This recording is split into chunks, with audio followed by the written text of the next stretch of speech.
बिस्मिल्लाहिर्रहमानिर्रहीम। अस्सलाम वालेकुम। मैं हूं साहिर अली और आप सबको वेलकम करता हूं अपने यूट्यूब चैनल में, इस उम्मीद के साथ कि आप सब लोग ठीक होंगे। आज मैं जिस कंट्री के हवाले से आप लोगों से इन्फॉर्मेशन शेयर करना चाह रहा हूं, काफ़ी लोग उसके ख्वाहिशमंद है कि वो कनाडा का विज़िट करें। बिल्कुल जनाब, कनाडा विज़िट वीज़े के हवाले से आज इस वीडियो में मैं बात करूंगा। तमाम की तमाम तफसीलात आपको बताऊंगा। किस तरह आप विज़िट वीज़े के लिए अप्लाई करेंगे, कौन कौन से डॉक्यूमेंट्स आपको रिक्वायर्ड है और वहां पर जाकर आप विज़िट वीज़े में क्या क्या कर सकते हैं, कौन कौन से ऐसे काम है जो आपको अलाउ है, कौन से ऐसे काम है जो आप नहीं कर सकते और उसके क्या बेनिफिट आपको हो सकते हैं। ये तमाम की तमाम इन्फॉर्मेशन आज की इस वीडियो में मैं शेयर करूंगा। सबसे पहले मैं आपको ये बता दूं कि आप कोशिश करें कि अपने दोस्तों के साथ इसको ज़रूर शेयर करें। शायद कोई ख्वाहिशमंद हो कनाडा विज़िट वीज़े के हवाले से और वो इस इन्फॉर्मेशन से कुछ ना कुछ फ़ायदा ज़रूर हासिल करे। तो मेरे साथ रहिए। जिस कंट्री के लिए भी आप अप्लाई करते हैं तो आप कोशिश किया करें कि आपका डॉक्यूमेंटेशन सिस्टम जो है वो ज़बरदस्त हो। यानी आप जो डॉक्यूमेंट्स बनाते हैं वो एक तो जेन्युइन हो, दूसरा ये कि वो स्टेप बाय स्टेप जितनी भी उनकी रिक्वायरमेंट्स है उससे मुतल्लिक हो, या आप अगर उसमें कोई एक्स्ट्रा कागज़ लगाएंगे तो उसका कोई फ़ायदा नहीं है। तो कोशिश करें कि सेम टू सेम अगर उनकी जो भी रिक्वायरमेंट है आप उसको पूरा करें। तो इसलिए मैं बार बार कहता हूं कि आप गूगल पर जाकर वहां पर रिक्वायरमेंट चेक कर सकते हैं, या फिर आप इस वीडियो को गौर से सुनिए, इसमें मैं तमाम की तमाम तफसीलात दूंगा। सबसे पहले आपको चाहिए कि आपके पास आपका पासपोर्ट वैलिड हो, और उसके बाद आपको चाहिए बैंक स्टेटमेंट, और बैंक स्टेटमेंट के अलावा आपको चाहिए आपकी FRC सर्टिफिकेट, आपके बिजनेस के डॉक्यूमेंट्स, आप कौन सा बिजनेस कर रहे हैं, आपका नेचर ऑफ बिजनेस क्या है, वो तमाम की तमाम इंफॉर्मेशन आप इसमें जमा करेंगे। और सबसे इंपॉर्टेंट थिंग जो है वो आपको इनविटेशन लेटर मंगाना होगा। यानी आप इनविटेशन लेटर वहां से मंगाकर उसके बिहाफ पर आप विजिट वीज़े के लिए अप्लाई कर सकते हैं। आप किस तरह अप्लाई करेंगे? अप्लाई आप इस तरह करेंगे कि आपको चाहिए कि फ़र्स्ट ऑफ ऑल आपका अगर कोई रिश्तेदार कनाडा में मौजूद है तो आप उसको कहें कि वो आपको इनविटेशन लेटर भेज दे, और इनविटेशन लेटर में वो आपको तमाम की तमाम तफसीलात, अपनी जो उनके कवायफ है, वो क्या करता है, क्या जॉब करता है वहाँ पर, क्या वो टैक्स देता है या नहीं, जो भी इंफॉर्मेशन उससे मुतालिक है वो उसमें मेंशन की हुई हो, आपकी इंफॉर्मेशन तमाम की तमाम उसमें मेंशन की हो, और वो उसको एक वैलिड रीज़न बता दे कि ये यहाँ पर शादी के लिए आ रहा है या यहाँ पर कोई कॉन्फ्रेंस हो रही है, तो कॉन्फ्रेंस के बाद ये मेरे साथ यहाँ पर घर में रहेगा, मतलब 1 महीने के लिए, 2 महीने के लिए। तो ये एक स्ट्रॉन्ग पर्पस हो जाता है और एक स्ट्रॉन्ग इनविटेशन इसको हम कह सकते हैं। दूसरा ये, अगर आपका कोई रिश्तेदार वहाँ पर नहीं है तो उससे बेटर ये है कि आप ऑनलाइन अप्लाई कर ले किसी एग्जीबिशन के लिए, कोई भी कॉन्फ्रेंस हो रही हो तो। लेकिन आप ये जहन नशीन कर लें कि अगर आप कहते हैं कि कोई भी कॉन्फ्रेंस हो मैं उसमें वहाँ पर अप्लाई करके इनविटेशन वहाँ से ले लूँगा, लेकिन ये सरासर गलत है और इससे आपका वीज़ा रिफ्यूज़ हो सकता है। तो मैं आपको रिकमेंड करूँगा कि आपका जो फील्ड है लिहाजा आप उसी को फॉलो करें। अगर आपका फूड बिज़नेस है तो आप फूड बिज़नेस से रिलेटेड कोई भी एग्जीबिशन वहाँ पे हो रही हो या कोई कॉन्फ्रेंस हो रहा हो उसको आप फॉलो करें, उससे इनविटेशन मंगाएं, उसमें आप अपना इंटरेस्ट शो करें, वो आपको इनविटेशन देंगे तो वो आपके लिए एक वैलिड इनविटेशन है। इसी तरह आपका कोई दूसरा कपड़ों का कारोबार है, उससे रिलेटेड आप ड्रेस एग्जीबिशन में आप हिस्सा ले सकते हैं। तो ये तमाम की तमाम चीज़ें काउंट होती है। और मैं आपको ये एक बात बता दूं कि कभी भी आप जब एप्लीकेशन फिल करते हैं तो कोशिश किया करें कि एप्लीकेशन में आप छोटी सी गलती आपका वीज़ा रिफ्यूज़ कर सकती है। इसकी मिसाल मैं इस तरह दूंगा, लेट सपोज अगर वो आपसे पूछते हैं कि आपका इनकम टोटल कितना है, बैंक स्टेटमेंट में आपकी माहाना तनख्वाह आती है 75,000 और आप उसको कह दें कि नहीं मेरी तनख्वाह है 90,000, तो ये छोटी सी चीज़ है, ये आप एडजस्ट नहीं कर सकते क्योंकि वो डॉक्यूमेंटेशन को देखते हैं और उसी डॉक्यूमेंट्स पर आपका वो फैसला करते हैं। लिहाजा इस चीज़ में आपने एहतियात बरतनी है। अब आते हैं कि बैंक स्टेटमेंट आपकी कितनी होनी चाहिए। बैंक स्टेटमेंट आपकी तकरीबन मेरे हिसाब से 20 से 30 लाख रुपए के दरमियान होनी चाहिए। ये एक स्ट्रॉन्ग केस बन जाता है जिस पे वो आपको रिफ्यूज़ नहीं कर सकते और उनके पास कोई रीज़न नहीं होता रिफ्यूज़ करने का। लेकिन इसके साथ साथ जिस तरह मैंने कहा कि आपके पास एक वैलिड इनविटेशन होनी चाहिए, और दूसरा आपका बैंक स्टेटमेंट इतना हैवी होना चाहिए, दूसरा उसमें ट्रांजैक्शंस वैलिड होने चाहिए जिसका प्रूफ आपके पास हो। यानी वो बेशक आपके बिजनेस से पैसे आते हो या आपके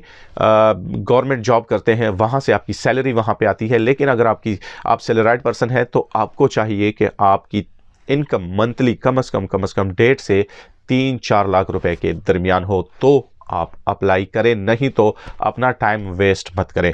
दूसरा मैं आपको ये बता दूं कि काफ़ी ममालिक होते हैं जो मुख्तलिफ़ किस्म के वीज़े आपको इशू करते हैं। जिस तरह आप बरतानिया का ले लें, ये आपको 6 महीने के लिए विज़िट का वीज़ा इशू करते हैं। अगर आप यूरोपियन कोई कंट्री ले लें, वो आपको तकरीबन 1 महीने से लेकर 3 महीने तक का वीज़ा इशू करते हैं। अमेरिका में आपको 5 साल का वीज़ा दिया जाता है विज़िट के लिए, जो मल्टीपल एंट्रीज़ होती हैं। और इसी तरह कनाडा का एक डिफरेंट रूल्स रेगुलेशंस है। अगर वो आपको वीज़ा इशू करते हैं, आपका पासपोर्ट अगर 5 साल के लिए वैलिड है तो वो 5 साल का आपको वीज़ा इशू करते हैं। अगर आपका पासपोर्ट 10 साल के लिए वैलिड है तो वो आपको वीज़ा 10 साल का इशू करते हैं, जिसमें आप मल्टीपल एंट्रीज कर सकते हैं। यानी आप पर किसी किस्म की पाबंदी नहीं है। सिर्फ पाबंदी जो है वो ये है कि आप हर 6 महीने वहाँ से एग्जिट करेंगे, यानी वहाँ से आप दूसरे मुल्क जाएंगे और दोबारा एंट्री कर सकते हैं। अगर आप चाहते हैं कि 6 महीने के बाद भी आप वहाँ पर रुक जाए, तो उसके लिए आपको एक काम करना पड़ेगा, वो ये कि आप उनको फंड्स शो करें कि मैं अपने आप को सपोर्ट कर सकता हूँ, तो आप मुझे यहाँ पर एक्सटेंशन की इजाज़त दे दें। चूँकि आपके पास वीज़ा है ऑलरेडी, आपको सिर्फ परमिशन की ज़रूरत है, तो वो ऑलमोस्ट 99% केसेस में वो आपको एक्सटेंड करके दे देते हैं। अब आप ये सोचेंगे कि मैंने कहाँ से अपने फंड्स शो करने हैं।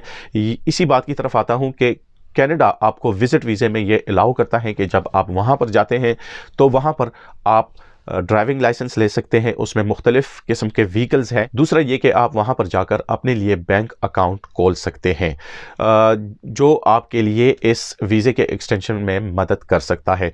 और तीसरी जो अहम बात है वो ये कि इस वीज़े पर आप किसी भी जगह कनाडा में काम नहीं कर सकते।